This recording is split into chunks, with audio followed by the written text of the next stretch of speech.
നമസ്കാരം. ഈ തെരഞ്ഞെടുപ്പിൽ നിരവധി അട്ടിമറികൾ നടന്നു. ഏതാണ്ട് 38,000-ലധികം വോട്ടുകളുടെ ഭൂരിപക്ഷത്തിൽ ജയിച്ച ഏലത്തൂരിലെ AK ശശീന്ദ്രൻ വിദ്യാ ബാലകൃഷ്ണൻ എന്ന കോൺഗ്രസ് വനിതാ നേതാവിന് മുമ്പിൽ തോറ്റമ്പിയത്. തൃക്കാക്കരയിൽ നിന്നും സന്ദീപ് വാര്യർ MLA ആയത്. തളിപ്പറമ്പിലും പയ്യന്നൂരിലും പേരാമ്പ്രയിലും അമ്പലപ്പുഴയിലും ആലപ്പുഴയിലുമൊക്കെ CPM-ന്റെ വമ്പന്മാർ തകർന്നു വീണത്. അങ്ങനെ എണ്ണി പറഞ്ഞാൽ പല മഹാത്ഭുതങ്ങളും ഈ തെരഞ്ഞെടുപ്പിൽ നടന്നിട്ടുണ്ട്. എന്നാൽ അതിനേക്കാൾ ഒക്കെ പ്രധാനപ്പെട്ട അട്ടിമറിയായിരുന്നു ആദ്യത്തെ 6 റൗണ്ടിൽ പിണറായി വിജയനെ രണ്ടാമത് നിർത്തിയ VP അബ്ദുൾ റഷീദ് എന്ന ധർമ്മടത്തെ കോൺഗ്രസ് സ്ഥാനാർത്ഥിയുടെ പെർഫോമൻസ്. ആരെയെങ്കിലും നിർത്താതിരിക്കാൻ നിവൃത്തിയില്ലാത്തത് കൊണ്ട് മാത്രമാണ് അബ്ദുൾ റഷീദിനെ കോൺഗ്രസ് പാർട്ടി അങ്ങോട്ട് അയച്ചത്. ഒരു നേതാവ് പോലും അങ്ങോട്ട് തിരിഞ്ഞു നോക്കിയില്ല. നിരവധി തവണ അബ്ദുൾ റഷീദ് കോൺഗ്രസ് നേതൃത്വത്തോട് പറഞ്ഞു, നിങ്ങൾ ആരെയെങ്കിലും ഇങ്ങോട്ട് അയക്കൂ, ഇത് പാർട്ടി ഗ്രാമങ്ങളാണ്, ഇവിടെ പാർട്ടി പ്രവർത്തകർക്കല്ലാതെ മറ്റാർക്കും വോട്ട് പിടിക്കാൻ പോലും പോവാൻ കഴിയാത്ത സാഹചര്യമുണ്ട്. പക്ഷെ ഞാനിവിടെ ഇളക്കി മറിച്ചുകൊണ്ടിരിക്കുകയാണ്. ജനങ്ങളൊക്കെ പിണറായിക്കെതിരെ വോട്ട് ചെയ്യാൻ ആഗ്രഹിക്കുന്നു. എന്നാൽ ജയിക്കും എന്ന ഒരു പ്രതീതി ഉണ്ടാക്കി കൊടുത്താൽ മാത്രമേ ആ ലക്ഷ്യം സാധിക്കൂ. അതുകൊണ്ട് ഒരു നേതാവിനെയെങ്കിലും അയക്കാൻ പറഞ്ഞിട്ട് ആരും അങ്ങോട്ട് പോയില്ല.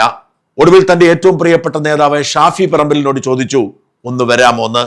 ഷാഫി വരാമെന്നേറ്റെങ്കിലും പോയില്ല. തെരഞ്ഞെടുപ്പ് ഫലം വന്നതിന് ശേഷമാണ് അബ്ദുൾ റഷീദിന്റെ വാക്കുകളുടെ ഗൗരവം ഈ സമൂഹം മനസ്സിലാക്കുന്നത്. അബ്ദുൾ റഷീദ് പറയുന്നത് കേട്ടാൽ നമുക്ക് പോലും വിഷമം വരും. ആരും വിശ്വസിച്ചില്ല. ഞാൻ നേതാക്കന്മാരോടൊക്കെ അഭ്യർത്ഥിച്ചു ഒന്ന് വരണം. ഞാൻ എൻ്റെ മുഴുവൻ ദേശീയ നേതാക്കന്മാരോടും എൻ്റെ പാർട്ടിയുടെ സംസ്ഥാന നേതാക്കന്മാരോടും ഞാൻ കാലുപിടിച്ച് പറഞ്ഞു, ഒന്ന് വരണം, മണ്ഡലത്തിലൊന്ന് വരണം, നമ്മൾ ജയിക്കും. പക്ഷെ ആരും ചെവി കൊണ്ടില്ല. എല്ലാവരും പുഞ്ചിരിച്ച് അതിനെ തള്ളുകയാണ് ചെയ്തത്. അവസാനം ഞാൻ വടകര MP ഷാഫി പറമ്പലിനോടും പറഞ്ഞു, നിങ്ങളെങ്കിലും ഒരു ദിവസം വരണം.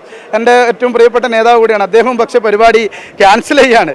ഈ 10 വർഷക്കാലം പിണറായി വിജയനെതിരെ പറഞ്ഞവരാരും തന്നെ ധർമ്മടത്ത് വന്നിട്ടില്ല എന്നുള്ള സങ്കടമാണ്. ഞാൻ അന്നും പറഞ്ഞു, ആരെങ്കിലും ഒന്ന് വന്നിരുന്നെങ്കിൽ ഇതാകുമായിരുന്നില്ല റിസൾട്ട്. സ്ഥാനാർത്ഥി എന്ന നിലയിൽ ഞാൻ ഒറ്റപ്പെട്ടു പോയിരുന്നു ധർമ്മടത്ത്. ചേട്ടൻ അറിയായിരിക്കും. കാരണം വേറെ ആരും ഒരു പരിപാടി ഉണ്ടായിരുന്നില്ല, ഒരു പൊതുയോഗം വെച്ചിരുന്നില്ല, ഒരു റാലി, അവസാനത്തെ കൊട്ടിക്കലാശം ഒഴിച്ചു നിർത്തിയാൽ ഒരു റാലിയോ ഒന്നും ഉണ്ടായിരുന്നില്ല. നോക്കൂ, കോൺഗ്രസ് പാർട്ടി എന്തൊരു അലംഭാവമാണ് ധർമ്മടത്ത് കാണിച്ചതെന്ന്. പിണറായിയെ തോൽപ്പിക്കാൻ അവർ ആഗ്രഹിച്ചിരുന്നെങ്കിൽ തീർച്ചയായും സാധിക്കുമായിരുന്നു എന്നതിന് ഇതിനേക്കാൾ വലിയ തെളിവുണ്ടോ? എന്നാൽ ഞാൻ മറ്റൊരു കാര്യമാണ് ചോദിക്കാൻ ആഗ്രഹിക്കുന്നത്. പല്ലുപോയ സിംഹം എന്ന അധിക്ഷേപം കേൾക്കേണ്ടി വരുന്ന K സുധാകരനോടാണ് ആ ചോദ്യം.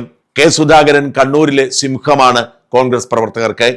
സുധാകരൻ ഉള്ളത് കൊണ്ട് മാത്രമാണ് കോൺഗ്രസ് പ്രവർത്തകർ അവിടെ പിടിച്ചു നിന്നത്. അനേകം വധശ്രമങ്ങളെ അതിജീവിച്ചാണ് CPM ഗുണ്ടായിസത്തെ നേരിട്ടാണ് സുധാകരൻ ഇത്രയുമായത്. എന്നിട്ടും സുധാകരൻ പാർട്ടി വിട്ടുപോകും എന്ന തരത്തിലുള്ള പ്രചരണം ഈ നിയമസഭാ തെരഞ്ഞെടുപ്പ് സമയത്തുണ്ടായപ്പോൾ എല്ലാവരും ആശങ്കപ്പെട്ടു. സുധാകരന് നിയമസഭയിലേക്ക് മത്സരിക്കാൻ ആഗ്രഹമായിരുന്നു. സുധാകരൻ ആ ആഗ്രഹവുമായി ഡൽഹിയിൽ പോയി തമ്പടിച്ചു. കോൺഗ്രസ് നേതൃത്വം അതിന് സമ്മതിക്കാതെ വന്നപ്പോൾ സുധാകരൻ പാർട്ടി വിടുന്നു എന്ന തരത്തിൽ പ്രചരണമുണ്ടായി. കോൺഗ്രസ് പ്രവർത്തകരൊക്കെ നിരാശരായി. അന്ന് ഞാൻ എൻ്റെ ഒരു വീഡിയോയിലൂടെ ചോദിച്ചിരുന്നു, എന്തുകൊണ്ട് സുധാകരന് ധർമ്മടത്ത് നിന്നുകൂടാ എന്ന്. ഇപ്പോൾ ആ ചോദ്യം പ്രസക്തമാകുന്നു. ഇവിടെ VP അബ്ദുൾ റഷീദ് എന്ന നേതാവിനെ പിണറായിയെ മുൾമുനയിൽ നിർത്താൻ കഴിഞ്ഞെങ്കിൽ, ആദ്യത്തെ 6 റൗണ്ടിൽ പിന്നിലാക്കാൻ കഴിഞ്ഞെങ്കിൽ, K സുധാകരൻ അവിടെ മത്സരിച്ചെങ്കിൽ എന്താകുമായിരുന്നു സ്ഥിതി? സുധാകരൻ ധർമ്മടത്തെ സ്ഥാനാർത്ഥിയായിരുന്നെങ്കിൽ, കോൺഗ്രസ് നേതൃനിര അങ്ങോട്ട് ഒഴുകിയെത്തിയെങ്കിൽ ഈ തെരഞ്ഞെടുപ്പിന്റെ അവസ്ഥ എന്താകുമായിരുന്നു? അന്ന് ഞങ്ങൾ സൂചിപ്പിച്ചതുപോലെ തന്നെ കേരളത്തിലെ മുഴുവൻ തെരഞ്ഞെടുപ്പിനെയും സ്വാധീനിക്കുന്ന തരത്തിലേക്ക് പിണറായി ഞെട്ടിപ്പോകുമായിരുന്നു. എന്ന് മാത്രമല്ല, സുധാകരൻ മത്സരിച്ചിരുന്നെങ്കിൽ വിജയപ്രതീക്ഷ ഉണ്ടാവുകയും CPM-കാർ തന്നെ സുധാകരനെ വോട്ട് ചെയ്യുന്ന സാഹചര്യം രൂപപ്പെടുകയും ചെയ്യുമായിരുന്നു. VP അബ്ദുൾ റഷീദിനെ ഇത്രയധികം വോട്ട് പിടിക്കാൻ കഴിഞ്ഞെങ്കിൽ സുധാകരനെ അത് കഴിയാതിരിക്കുമെന്ന് നിങ്ങൾ ആരെങ്കിലും കരുതുന്നുണ്ടോ? സുധാകരൻ കണ്ണൂർ വേണം എന്ന് വാശി പിടിച്ചപ്പോഴാണ് പ്രശ്നമായത്. ഞാൻ മത്സരിച്ചോളാം ധർമ്മടത്ത് എന്ന് സുധാകരൻ പറഞ്ഞെങ്കിൽ ആർക്കും നോ പറയാൻ കഴിയുമായിരുന്നില്ല. ധർമ്മടത്ത് സുധാകരൻ മത്സരിച്ച് വിജയിച്ചിരുന്നു എന്ന് കരുതുക. ആ വിജയിച്ചാൽ സുധാകരനെ മുഖ്യമന്ത്രി സ്ഥാനം താലത്തിൽ വെച്ച് കൊടുക്കുമായിരുന്നില്ലേ? പിണറായി വിജയനെ നിലത്തടിച്ച സുധാകരനെ മുഖ്യമന്ത്രിയാകാനുള്ള യോഗ്യതയില്ല എന്ന് ആർക്കെങ്കിലും പറയാൻ കഴിയുമായിരുന്നോ? എന്ന് വെച്ചാൽ ഇത്ര കാലം സുധാകരൻ തന്റെ രാഷ്ട്രീയ ജീവിതത്തിൽ പുലർത്തിയിരുന്ന ശുദ്ധതയും വീരത്വവും അദ്ദേഹം അവസാന നിമിഷം നഷ്ടപ്പെടുത്തിയില്ലായിരുന്നെങ്കിൽ ഈ തെരഞ്ഞെടുപ്പിന് ശേഷം കേരളത്തിന് മുഖ്യമന്ത്രി ആവേണ്ടത് സുധാകരനായിരുന്നു. ധീരനായ സുധാകരനെ അവസാന നിമിഷം ആ തീരുമാനമെടുക്കാൻ കഴിഞ്ഞില്ല. അതിന് സുധാകരൻ കൊടുക്കേണ്ടി വന്നിരിക്കുന്നത് വലിയ വിലയാണ്.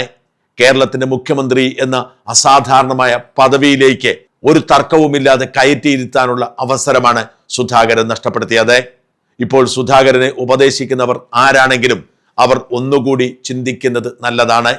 സുധാകരൻ എന്ന കരുത്തനായ നേതാവിന്റെ കരുത്ത് ആരാണ് ചോർത്തിയെടുക്കാൻ ശ്രമിക്കുന്നത്, ആരാണ് തെറ്റായി നയിക്കുന്നത് എന്ന് ചിന്തിക്കുന്നത് ഉചിതമാണ്. ധർമ്മടത്ത് പിണറായി വിജയനോട് ഏറ്റുമുട്ടി തോറ്റാലും സുധാകരന് ഒരു മാനക്കേടും ഉണ്ടാവുമായിരുന്നില്ല.